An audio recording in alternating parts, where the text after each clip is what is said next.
Hello, everyone, and welcome back to Judy English Daily, where every conversation helps you learn. I'm Judy. Hello, Judy. Hello, everyone. I'm Jake.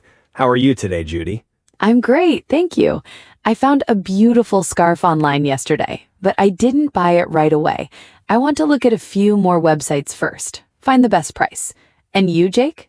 I'm good, but a little sad. I really want new headphones. Nice ones. But they're expensive, so I need to wait and save my money first. Oh, I understand. Good headphones aren't cheap.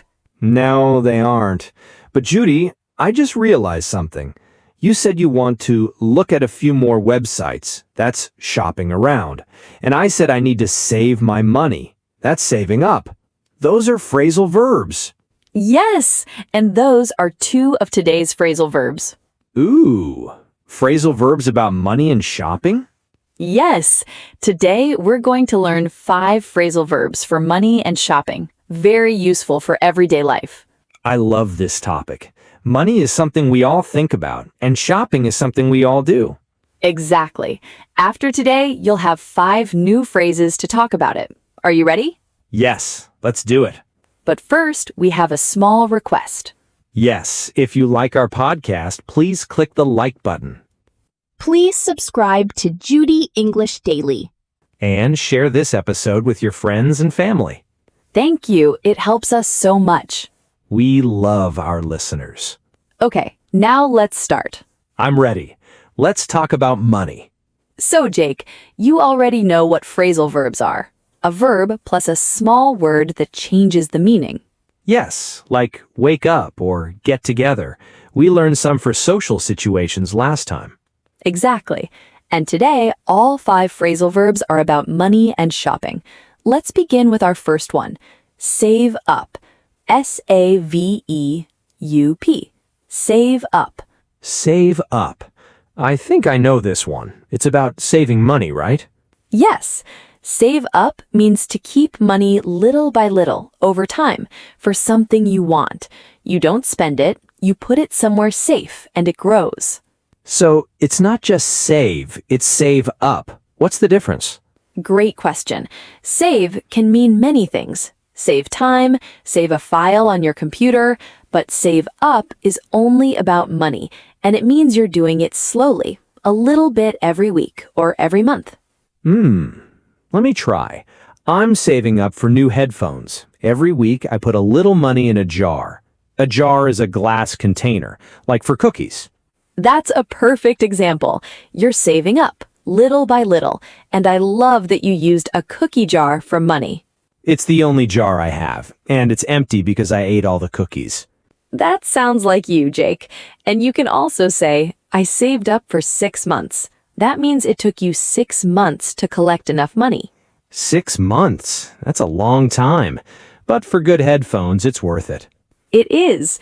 I saved up for a trip last year. Every month I put a little money aside, and after 5 months, I had enough. Where did you go? I went to the beach for a week. It was beautiful. The water was so blue, and because I saved up, I didn't worry about money. I could just relax and enjoy. That's the best feeling. Having the money ready. No stress. Save up. I really need to do this more. Our next phrasal verb is one that everyone needs to know. Pay back. P-A-Y-B-A-C-K. Pay back. Pay back. Is that about returning money? Yes. Pay back means to give money back to someone. When someone lends you money, you need to pay them back. Lend means to give someone money for a short time. So if I borrow $10 from you, I need to pay you back $10. Exactly. Borrow means to take money from someone. Pay back means to return it. Let me try. Last week, I forgot my wallet at home, so my friend Tom lent me money for lunch. I need to pay him back tomorrow. That's a great example. Tom lent you money, and you'll pay him back. But honestly, I sometimes forget to pay people back. It's bad, I know. Many people forget, but it's important. When someone lends you money, you should pay them back as soon as you can. It's about trust. You're right. I'll pay Tom back tomorrow, I promise. Good. And you can also say, "Don't worry, I'll pay you back on Friday." It tells the person when they'll get their money. I'll pay you back on Friday. That's clear and simple. I like it. And here's a tip. If someone says, "You don't need to pay me back," it means they're giving you the money. It's a gift.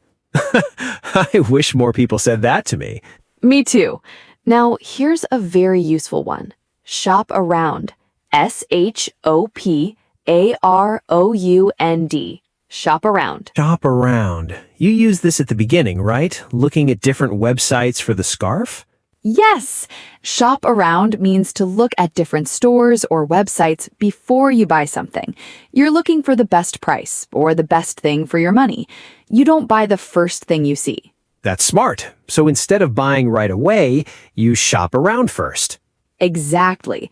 For example, I wanted a new phone, so I shopped around for 2 weeks. I looked at 5 different websites and I found a great price. 2 weeks? That's a lot of shopping around. Well, phones are expensive. It's worth it. And you can shop around for anything. Shoes, food, a place to live, even a haircut.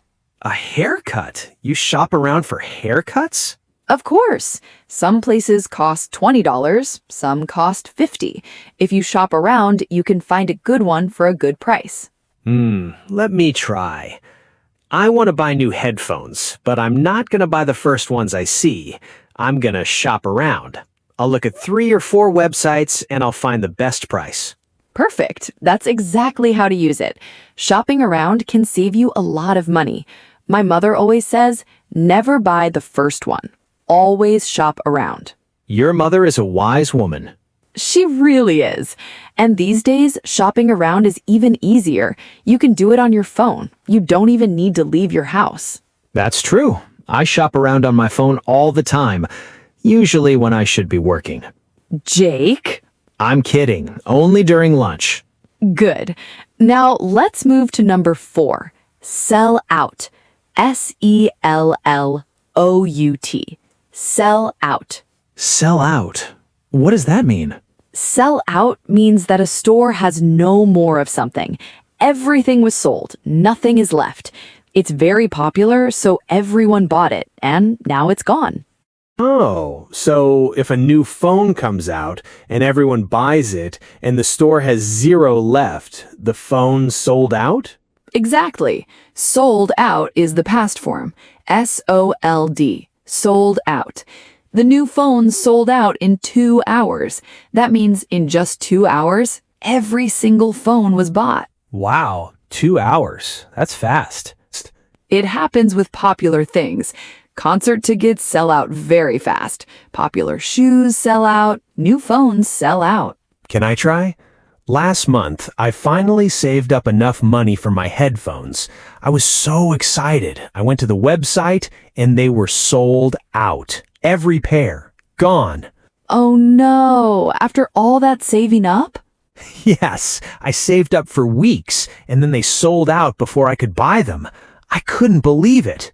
Oh, that's so sad. But that's a perfect example of sell out. The headphones were so popular that they sold out. I had to wait 2 more weeks for the store to get more. Did you buy them? Not yet. I'm still saving up and shopping around. You're using all the phrasal verbs. I love it. Okay, and our last phrasal verb for today, run out of. RUNOUTOF. Run out of. Run out of. Is this different from sell out? Great question. Yes, sell out is about a store. The store doesn't have something anymore because everyone bought it. But run out of is about you. You don't have something anymore. You used it all. Ah, I see. So the store sells out of headphones, but I run out of money. Exactly. That's the perfect way to understand it. The store sold out, that's about the store. I ran out of money, that's about you. Ran out of is the past form, right? RAN? Yes. Run, ran, run. I run out of money every month. I ran out of money last week. Ah, that's very real for me. At the end of every month, I run out of money. I look at my wallet and there's nothing inside. Many people feel that way, especially at the end of the month. And run out of isn't only for money. You can run out of many things. We ran out of milk. I ran out of time. She ran out of ideas. Oh, so it works for anything. Milk, time, ideas, money. Yes, anything that you can use up. When there's nothing left, you ran out of it. Let me try one more. Last Sunday, I was making pasta and I ran out of salt. I had no salt left, so my pasta tasted very plain. Plain means it had no taste. Oh no, pasta without salt. That's not fun. But that's a great example. You ran out of salt. Max still ate it. He doesn't care about salt. Dogs aren't picky. He really isn't. Judy, can you run out of things that aren't real? Like, can you run out of patience? Patience means the ability to wait. Yes, great thinking. I ran out of patience. He ran out of energy. It works for real things and for feelings too.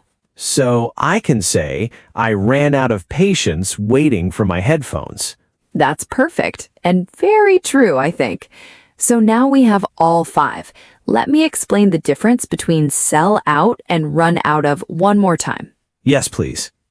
Sell out. The product is gone. The store is empty. The shoes sold out. Run out of. You are empty. You have nothing left. I ran out of money. One is about the thing. The other is about you. The thing sells out. I run out. Got it. Now, Jake, let's play a quick game. I'll say a sentence. You tell me which phrasal verb fits. Ready? Ready. Sentence 1. I want to buy a camera. Every month, I put a little money in my jar. I'm Saving up. perfect. Next, my friend lent me $20 last week. I need to her tomorrow. Pay her back. Yes.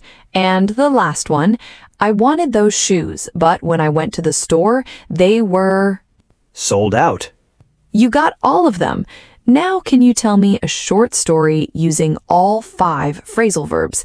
Save up, pay back, shop around, sell out, and run out of? All 5 in one story? Okay, let me think. Take your time. So last month I wanted to buy new headphones. I saved up for 3 weeks. I put money in my cookie jar every Friday. But then my friend Tom needed help. I lent him some money. He promised to pay me back soon, so I waited. Then Tom paid me back on Monday. Great. Now I had enough money. But I didn't buy right away. I shopped around. I looked at 4 websites. I found the best price. I clicked buy, and the website said sold out. I was so sad. And then at the end of the month, I ran out of money anyway. No headphones, no money, just an empty cookie jar. An empty cookie jar. Jake, that story was amazing. You used all 5 phrasal verbs perfectly, and it was so funny and so real. Too real. That's my life. But you'll get those headphones one day. I believe in you. Thank you, Judy. I'll save up again, starting today. That's the spirit. Listeners, did you hear all 5? Let me go through them one more time. Yes, let's... First, save up. You keep money over time. I'm saving up for headphones. Then, pay back. You return someone's money. I'll pay you back on Friday. Next, shop around. You look at different stores. I always shop around first. And then, sell out. The product is all gone. The tickets sold out in 1 hour. And finally, run out of. You have nothing left. I ran out of money this month. 5 phrasal verbs, 5 ways to talk about money and shopping in English. And you'll hear these every day, in stores, in conversations, everywhere. Simple words for real life. I love it. Okay, let's review. Yes, let's see what we learned. Today, we talked about 5 phrasal verbs for money and shopping. Yes, first, save up, keep money for something. Good. And pay back, return someone's money. Then shop around, look for the best price. And sell out, the product is all gone. And finally, run out of, you have nothing left. You remembered everything. I learned a lot today. And I think our listeners learned a lot too. Thank you for a great lesson, Judy. Well, that's all the time we have for today. Give this episode a like. And share it with a friend. Now, we have a question for you today. Yes, please leave a comment below. Tell us, are you saving up for something right now? What is it? And do you shop around before you buy? We would love to read your answers. See you next time. Bye, everyone. Keep practicing your English.